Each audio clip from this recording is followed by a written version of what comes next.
ध्यान देंगे। आज आप लोग भारतीय संसद के विषय में जानकारी हासिल करेंगे। तो सबसे पहले यह देखेंगे कि भारतीय संसद जो है संविधान के किस भाग में, तो भाग 5 में संसद का उल्लेख है और भारतीय संविधान के अनुच्छेद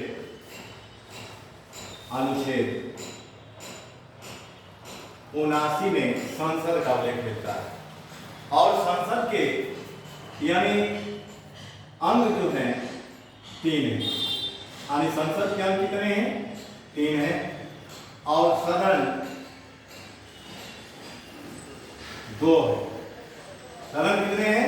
2 हैं, राज्यसभा और लोकसभा। तो सबसे पहले हम यानी संसद के अंग से अवगत होंगे। देखेंगे संसद के अंग, तो संसद के 3 अंग हैं। यहां ध्यान देंगे, पहला राज्यसभा,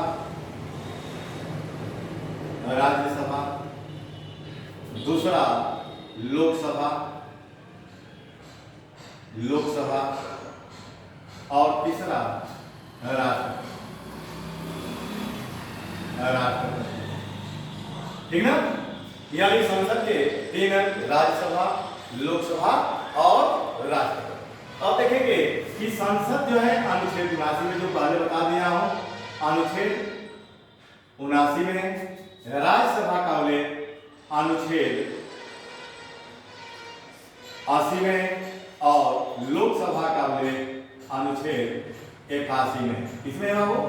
81 में। और राष्ट्रपति का उल्लेख भारतीय संविधान के अनुच्छेद 52 इसमें है, अनुच्छेद 52 में। कुछ संसद से संबंधित विशेष जानकारियां जो है आपको मैं देना चाहता हूं। तो सबसे पहले ये देखेंगे कि जो संसद है, ये विश्व में संसद की जननी किसको कहते हैं? यानी संसद की जननी, तो संसद की जननी ब्रिटेन को कहा जाता है। किसको? ब्रिटेन। अब देखेंगे कि भारतीय संसद का निर्माण, भारतीय संसद का निर्माण यानी वास्तुकार कौन था, निर्माणकर्ता कौन था, यानी इसका इंजीनियर कौन था? तो एडविन, 2 लोग थे। पहला नाम मिलता है एडविन लुटियंस। क्या मिलता है? Edwin Lutyens. ठीक ना? यानी पहला नाम मिलता है एडविन लुटियंस और दूसरा नाम मिलता है हार्वर्ड बेकर।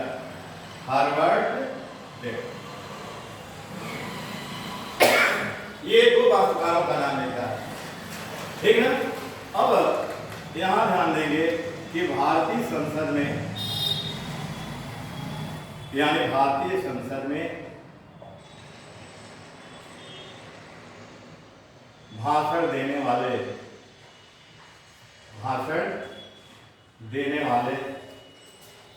अमेरिकी राष्ट्रपति,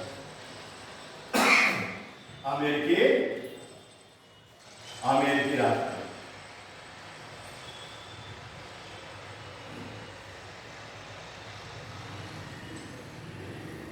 ठीक ना? तो यहां देख लेंगे, ये पहला जो अमेरिकी राष्ट्रपति है तो आपका डीडी आइजनहावर। कौन है? DD Eisenhower. ठीक है? और ये कब भाषण दिए थे भारतीय संसद में? 1959 ईस्वी में दिए थे। कब दिए थे? 1959 ईस्वी में। ठीक है? दूसरा अमेरिका का राष्ट्रपति आपका जिमी कार्टर है। कौन है? Jimmy Carter. और ये भाषण कब दिए थे संसद में? तो ये 1978 में दिए। कब दिए थे? 1978 ईस्वी। ठीक है? तीसरा अमेरिका का राष्ट्रपति आपका बिल क्लिंटन है। कौन है? Bill Clinton. ठीक ना? और ये भाषण कब दिए थे भारतीय संसद में? बस 2000, यानी 2000 ईस्वी में दिए थे। ठीक है? और चौथा राष्ट्रपति अमेरिका का बराक ओबामा है।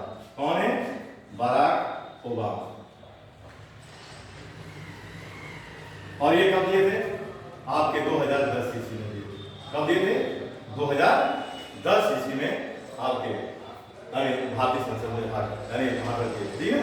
अब इसके बाद आप ये जानेंगे कि आपके इसके 2 सदन हैं। अब इस और ये जानेंगे कि सत्र कितने, संसद के कितने सत्र होते हैं। तो यहाँ एक पॉइंट देख लेंगे आप, संसद के सत्र, संसद के सत्र। तो संसद के 3 सत्र होते हैं। कितने हैं? 3 सत्र हैं, ठीक है। पहला बजट सत्र, पहला बजट सत्र, ठीक है। और इसका समय क्या है? फरवरी से मई तक। इसका समय क्या है? फरवरी से मई तक, ठीक है। ये पहला सत्र हो गया। दूसरा सत्र देख लेंगे, मानसून सत्र, मानसून सत्र। और ये कब से कब है?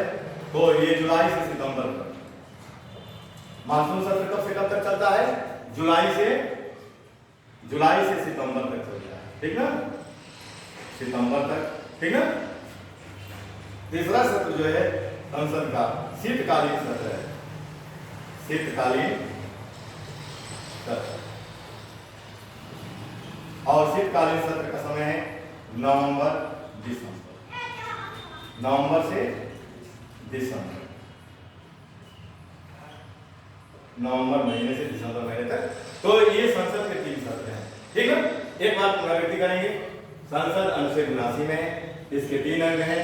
सदन 2 है, लोकसभा राज्यसभा, और ये 3 अंग है, राज्यसभा लोकसभा राष्ट्रपति। संसद का उल्लेख अनुच्छेद 79 में, राज्यसभा का उल्लेख अनुच्छेद 80 में, लोकसभा का उल्लेख 81 में, राष्ट्रपति का उल्लेख भारतीय संविधान के अनुच्छेद 81 में है। अब कुछ विशेष बातें हैं, जैसे संसद की जनरल हम डिटेल को करते हैं। भारतीय संसद का निर्माण एडविन लुटियंस और आपका हर्बर्ट बेकर ने किया। भारतीय संसद में भाषण देने वाले अमेरिकी राष्ट्रपति डी.डी. आइजनहावर, समय 1959 ईस्वी, जिमी कार्टर 1978 ईस्वी, बिल क्लिंटन तीसरे राष्ट्रपति हैं अमेरिका के जो संसद में भाषण दिए थे, तो इनका समय 2000 ईस्वी में दिए थे। और बराक ओबामा चौथे राष्ट्रपति हैं अमेरिका के जो 2010 में भारतीय संसद में भाषण दिए थे, ठीक है। अब यहाँ सत्र आपको दिखा दिया गया। संसद के सत्र 3 हैं, बजट सत्र फरवरी से मई तक, मानसून सत्र जुलाई से सितंबर तक, और शीतकालीन सत्र नवंबर से दिसंबर तक, ठीक है। मिटा दें।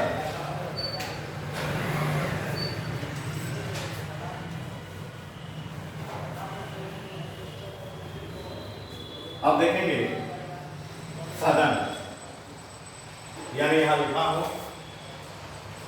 तो इसके 2 सदन हैं, लोकसभा और दूसरा राज्यसभा, ठीक है। तो हम सबसे पहले हम लोकसभा को देखेंगे। लोकसभा के विषय में हम जानकारी हासिल करेंगे। देखिए, लोकसभा का उल्लेख जो है, उल्लेख भारतीय संविधान के अनुच्छेद, भारतीय संविधान के अनुच्छेद, संविधान के अनुच्छेद 81 में, अनुच्छेद 81 में लोकसभा का वर्णन मिलता है।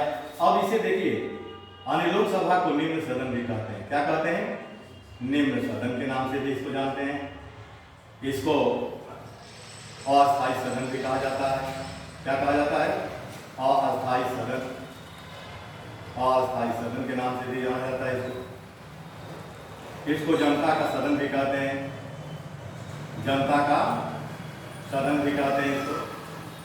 और उसके बाद इसको युवाओं का सदन भी कहते हैं, और सदन के नाम से भी इसको जानते हैं। इसको लोकप्रिय सदन के नाम से भी जाना जाता है, लोकप्रिय सदन के नाम से भी इसको जाना जाता है।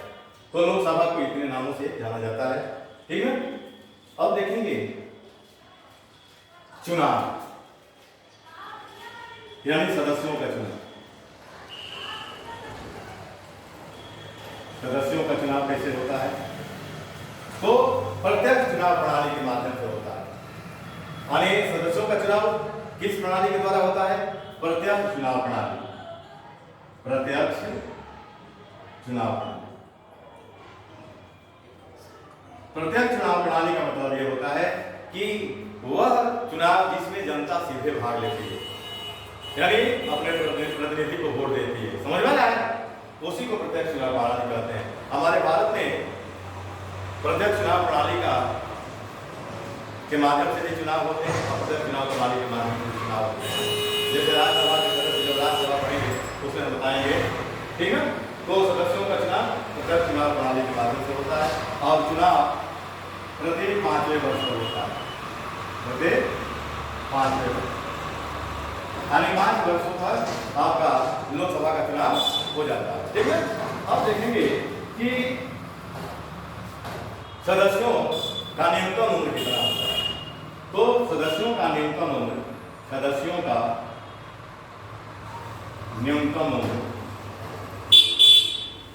कितना है? 25 वर्ष।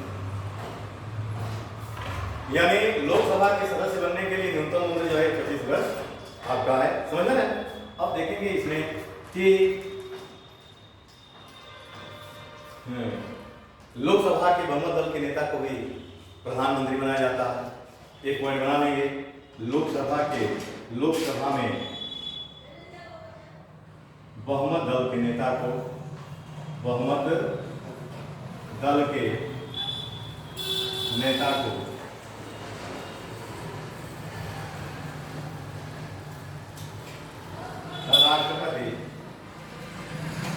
राष्ट्रपति प्रधानमंत्री के पद पर नियुक्त करता है, प्रधानमंत्री के पद पर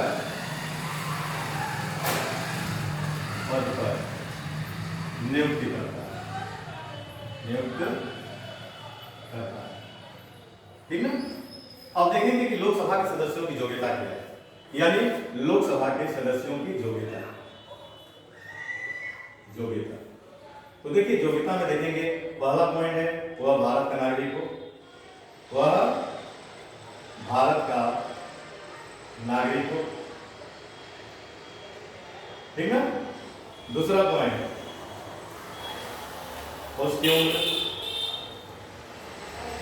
उम्र 25 वर्ष से कम ना हो, 25 वर्ष से कम ना हो, ठीक है बाबू।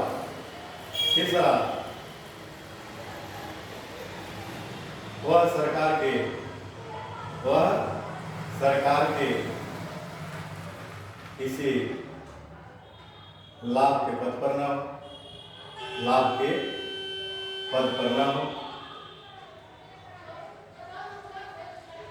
पद पर ना हो। और चौथा, वह पागल या दिवालिया ना हो, वह पागल व दिवालिया ना, पागल व दिवालिया ना, ठीक है। तो ये आपका पॉइंट जो है कि योग्यता से संबंधित है। अब देखेंगे कि लोकसभा को भंग किया जा सकता है, लोकसभा को भंग किया जा सकता है,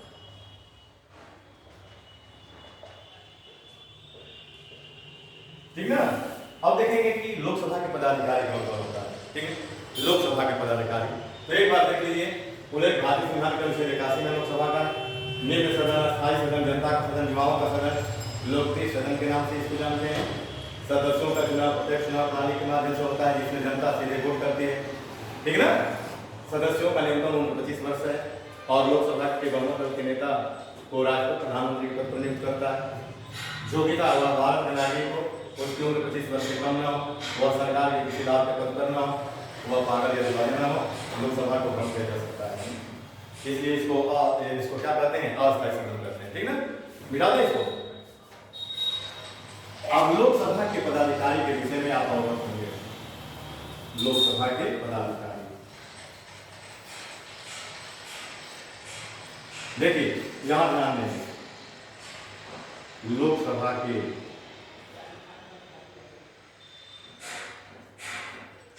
पदाधिकारी, ठीक है। यहां ध्यान देंगे, यानी पदाधिकारी का उल्लेख अनुच्छेद 93 में, अनुच्छेद 93, यानी भारतीय संविधान के अनुच्छेद 93 में लोकसभा के पदाधिकारी अध्यक्ष और उपाध्यक्ष का उल्लेख मिलता है। और जो अध्यक्ष और उपाध्यक्ष होते हैं लोकसभा में, वो लोकसभा के सदस्य ही अपने सदस्यों में से क्या करते हैं, चुनाव करते हैं। ठीक है। तो अनुच्छेद 93 में अध्यक्ष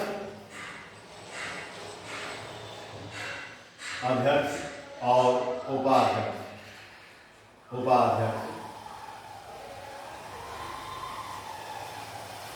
उपाध्यक्ष का उल्लेख है।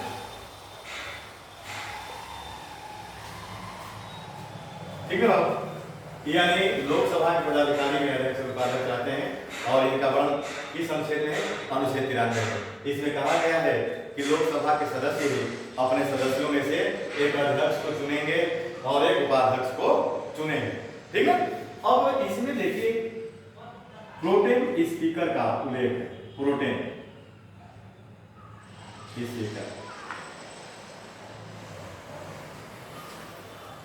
अब प्रोटेम स्पीकर क्या होता है, यहां ध्यान देंगे, ये अस्थायी अध्यक्ष होता है और इसकी नियुक्ति राष्ट्रपति द्वारा की जाती है। प्रोटेम स्पीकर की नियुक्ति कौन करता है, राष्ट्रपति करता है। और क्यों करता है, जो लोकसभा के नए सदस्य होते हैं उनको ये शपथ ग्रहण दिलाता है। समझ में आया ना। प्रोटेम स्पीकर का कार्य क्या है, लोकसभा के नए सदस्यों को शपथ दिलाना। ठीक है। और जो आपके सभी लोकसभा में प्रोटेम स्पीकर बनाए गए थे उनका नाम मिलता है वीरेंद्र कुमार। ठीक ना। तो यहाँ देखेंगे प्रोटेम स्पीकर, देख लेंगे अस्थायी अध्यक्ष। ये लोकसभा के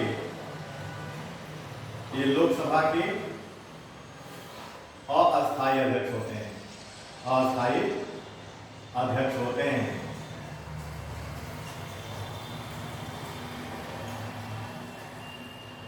जिनकी नियुक्ति राष्ट्रपति करता है।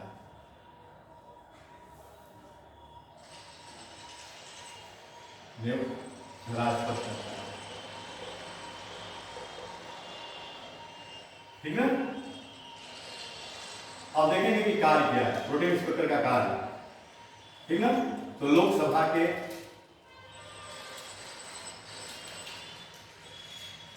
नए सदस्यों को शपथ दिलाना।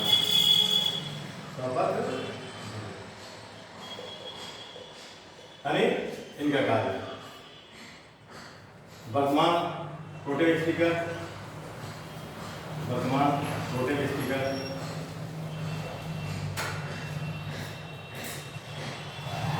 किसको बनाया गया था 17वीं लोकसभा में, तो वीरेंद्र कुमार को बनाया गया। किसको, वीरेंद्र कुमार। ठीक ना। अब देखेंगे लोकसभा अध्यक्ष। बिठा दे लोकसभा का अध्यक्ष। देखिए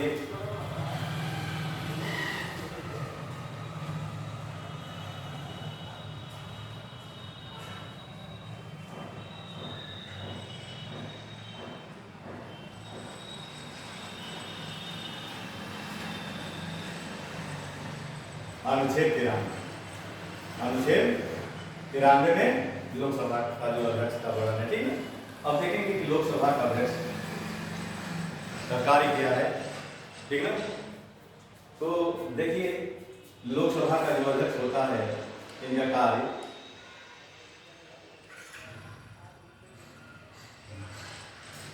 धन विधेयक का निर्धारण, पहला देख लेंगे, धन विधेयक का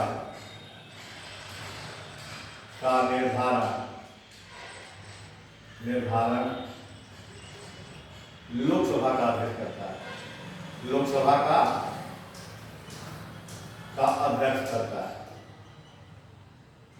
कौन करता है, लोकसभा का अध्यक्ष करता है। ठीक है। दूसरा, संयुक्त अधिवेशन की अध्यक्षता, संयुक्त अधिवेशन की अध्यक्षता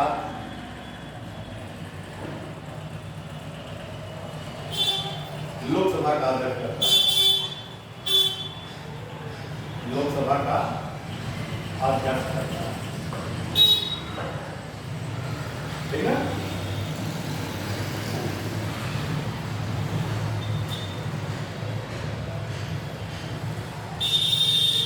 तीसरा तीसरा कार्य है, यदि किसी विधेयक पर निर्णय नहीं हो पा रहा है, निर्णय नहीं हो पा रहा है, नहीं हो पा रहा है, तो अध्यक्ष निर्णायक मत दे सकता है, निर्णायक मत दे सकता है, ठीक ना, निर्णायक मत दे सकता है, ठीक ना। अगला का, यदि कोई लोकसभा का सदस्य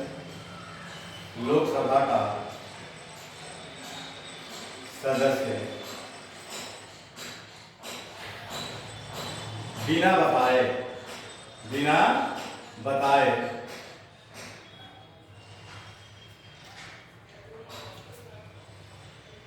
साठ दिनों तक, यहां ध्यान दीजिएगा, यानी यदि कोई लोकसभा का सदस्य बिना बताए 60 दिनों तक संसद के अधिवेशन में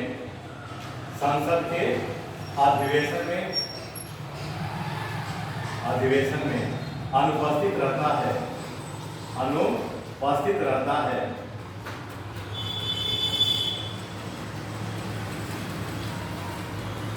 तो उसकी सदस्यता समाप्त की जा सकती है, तो उसकी सदस्यता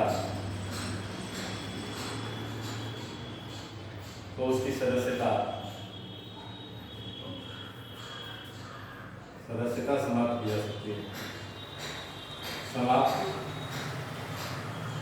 की जा सकती है, ठीक ना। तो एक लोकसभा का जो अध्यक्ष होता है उसका कार्य, लोकसभा का अध्यक्ष शपथ ग्रहण नहीं करता, लोकसभा का जो अध्यक्ष होता है शपथ ग्रहण नहीं करता, क्योंकि वह पहले ही जब वो लोकसभा में सदस्य बनकर जाता है, लोकसभा का सदस्य बनकर जाता है, उसी समय वो शपथ ग्रहण कर लेता है, ठीक ना। इसलिए बनने के बाद वो शपथ ग्रहण नहीं करता, ठीक ना।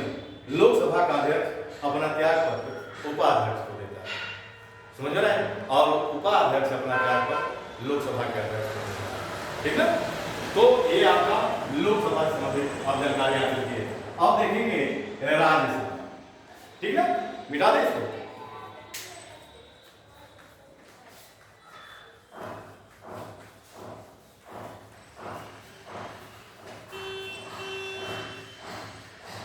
अब थोड़ा लोकसभा में एक पॉइंट और बचा है, यहां ध्यान देंगे, एक बहुत महत्वपूर्ण पॉइंट छूट गया, उसको ध्यान देंगे। लोकसभा देखिए, लोकसभा में कुल सीटों की संख्या कितनी है? 550 धन 2 2 जो देख रहे हैं ये आंग्ल भारतीय है, कौन है? आंग्ल भारतीय, यहां ध्यान देंगे। और ये जो 550 सीट देख रहे हैं ये राज्य और केंद्र शासित प्रदेश के लिए, ठीक है, यहां ध्यान दीजिए। यानी कुल सीटों की संख्या पहले क्या थी? 550 धन 2 आंग्ल भारतीय। आंग्ल भारतीय का मतलब जानते हैं क्या होता है? यानी आंग्ल भारतीय मतलब ये होता है जिसकी मां भारतीय हो और पिता ब्रिटेन का, खाली किसी दूसरे देश का नहीं, केवल ब्रिटेन का, उसको हम कहते हैं, क्या कहते हैं? आंग्ल भारतीय कहते हैं, ठीक है। अब देखेंगे कि वर्तमान में कुल सीटों की संख्या, यानी वर्तमान में, यानी लोकसभा में वर्तमान में सीटों की संख्या,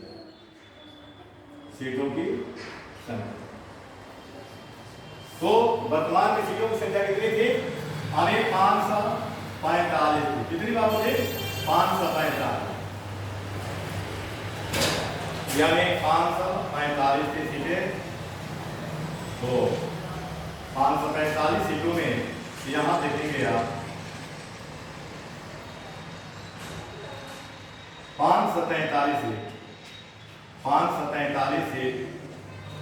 राज्य केंद्र शासित प्रदेशों के लिए, राज्य एवं केंद्र शासित प्रदेश के लिए था, ठीक ना, यहाँ ध्यान देंगे 545 में, और वो आंग्ल भारतीयों के लिए, यानी 2 सीट किसके लिए था, आंग्ल भारतीयों के लिए, भारतीयों के लिए।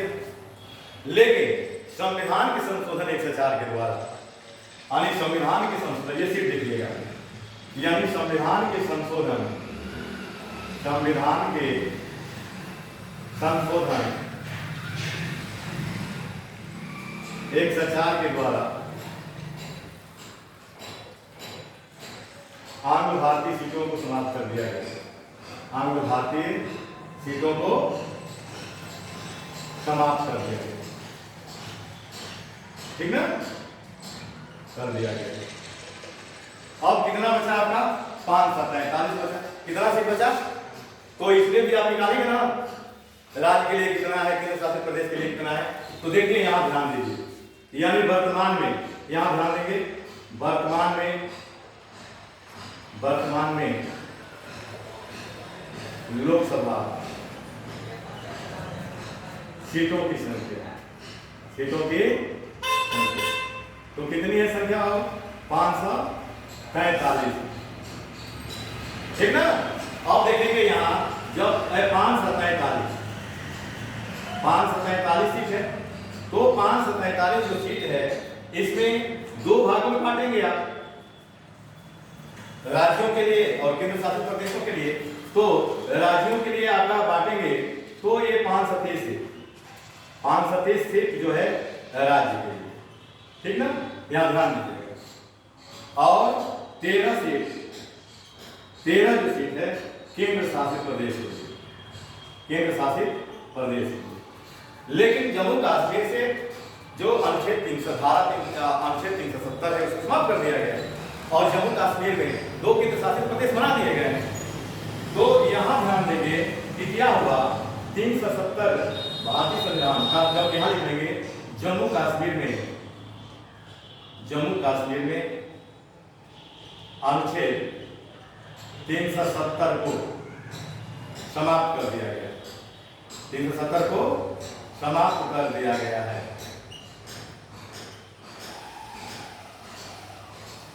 और वहां 2 केंद्र शासित प्रदेश बना दिया गया, 2 केंद्र शासित प्रदेश बना दिया गया, ठीक है, बना दिया गया। पहला जम्मू कश्मीर, यहां ध्यान देंगे, और दूसरा लद्दाख, यही ना, लद्दाख।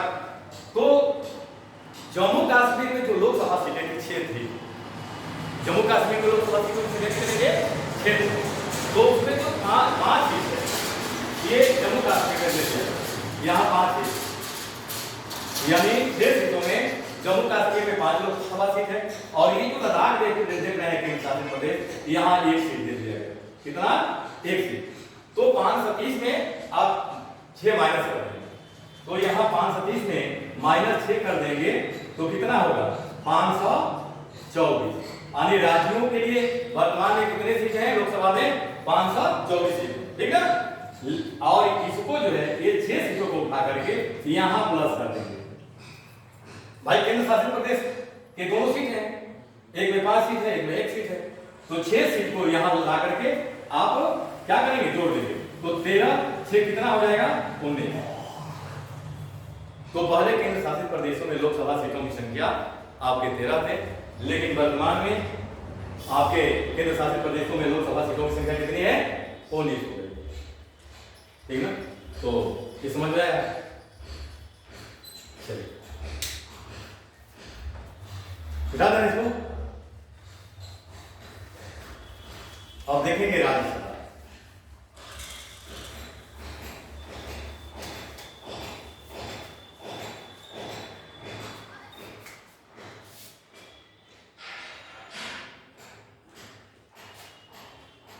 ये तो हो गया। अब राज्यसभा के विषय में जानेंगे, ठीक है। अब देखेंगे कि राज्यसभा को किन किन नामों से, तो पहले जानिए कि ये अनुच्छेद 80 में इसका उल्लेख, उल्लेख कहाँ है, इसका उल्लेख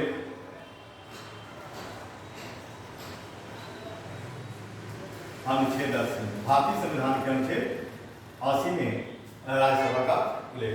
अब देखिए इसे राज्यसभा इसे उच्च सदन, इसे उच्च सदन, ठीक है, पहला पॉइंट। दूसरा अस्थाई सदन, अस्थाई सदन,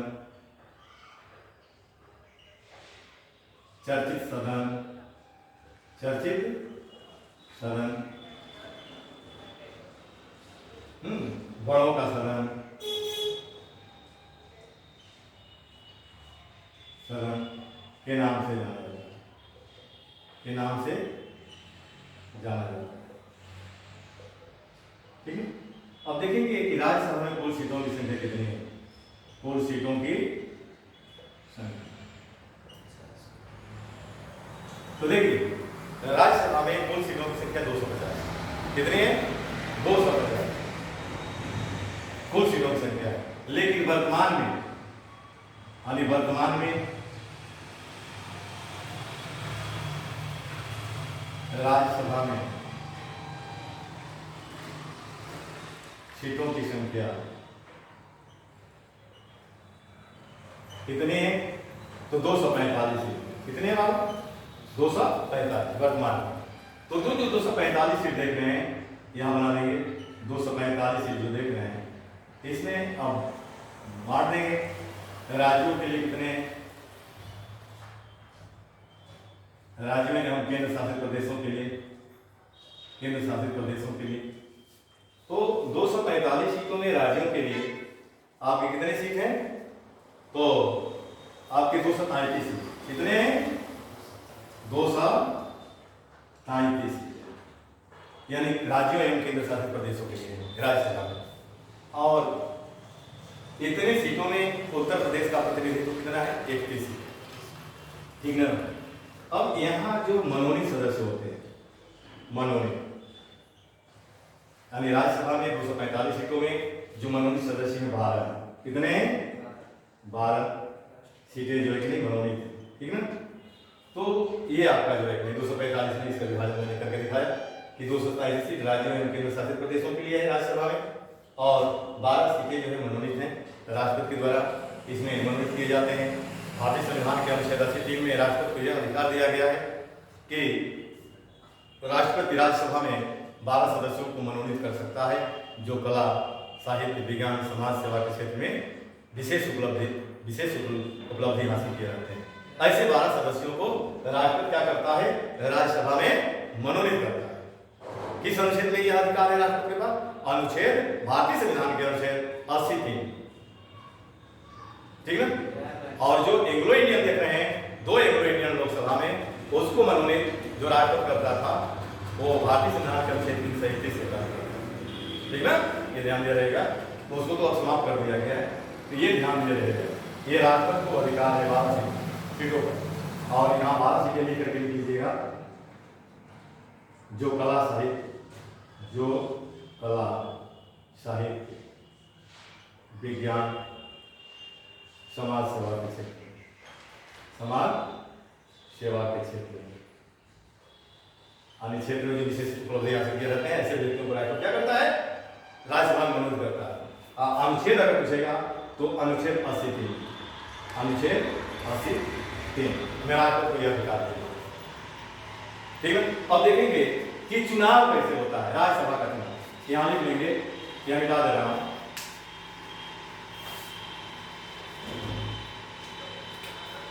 यहाँ आइए चुनाव। तो यहाँ चुनाव जो होता है अप्रत्यक्ष चुनाव प्रणाली के द्वारा, अप्रत्यक्ष चुनाव प्रणाली, यानी राज्यसभा के सदस्यों का जब चुनाव होता है अप्रत्यक्ष चुनाव प्रणाली के द्वारा होता है। और इसमें कौन भाग लेता है? राज्यों के विधायक, एमएलए भाग लेते हैं। कौन लेते हैं? विधायक, एमएलए भाग, ठीक ना। अब देखेंगे न्यूनतम उम्र किसकी? राज्यसभा के सदस्यों की न्यूनतम उम्र कितनी होती है? 30 वर्ष।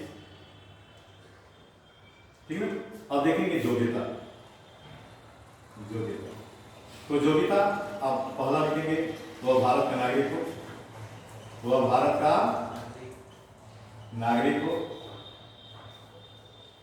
ठीक है बाबू।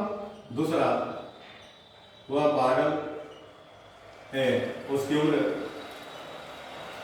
उम्र 30 वर्ष से कम ना हो, 30 वर्ष से कम ना हो, ठीक ना। वह सरकार के किसी लाभ के पद पर ना हो, किसी लाभ के पद पर ना हो, ठीक है। चौथा, वह पागल या दिवालिया, वह पागल वह दिवालिया, ठीक है। तो ये आपका राज्यसभा की योग्यता है, सदस्यों की योग्यता है। अब देखेंगे कि इसको अस्थायी सदन भी कहा जाता है, अस्थायी इसको भंग कभी नहीं किया जा सकता राज्यसभा, इसलिए इसको अस्थायी सदन कहते हैं। क्योंकि इसके जो एक सदस्य होते हैं प्रत्येक दूसरे वर्ष पदमुक्त होते हैं, यानी राज्यसभा के 1/3 सदस्य प्रत्येक दूसरे वर्ष क्या होते हैं, पदमुक्त होते हैं, जिनका कार्यकाल 6 वर्ष हो गया होता है, ठीक है। इसलिए इसको अस्थायी सदन कहते हैं। यह सदन कभी भंग नहीं किया जा सकता है, ठीक है।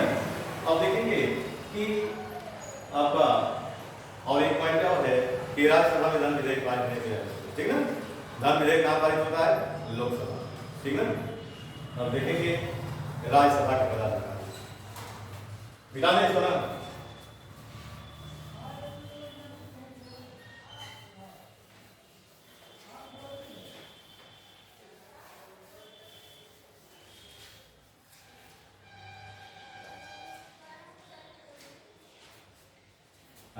राज्यसभा के पदाधिकारी,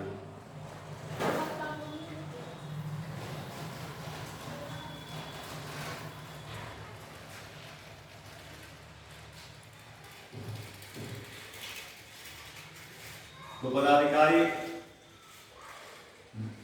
का उल्लेख अनुच्छेद 89 में, किस अनुच्छेद में, 89, ये ध्यान दीजिए। यानी अनुच्छेद 89 में राज्यसभा के सभापति और उपसभापति का उल्लेख होता है, ठीक है। और पहला पॉइंट मानेंगे उपराष्ट्रपति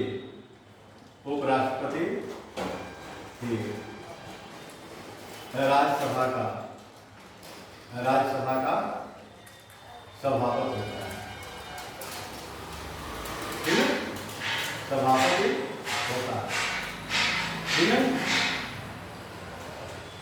सभापति की अनुपस्थिति में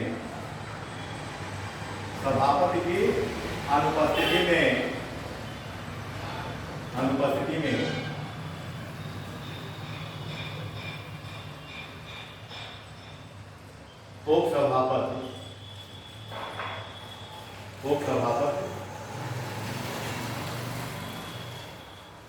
उनके कार्यों को करता है, ठीक है।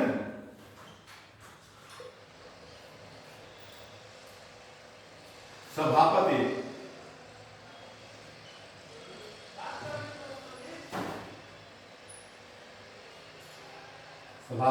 संसद का सदस्य नहीं होता,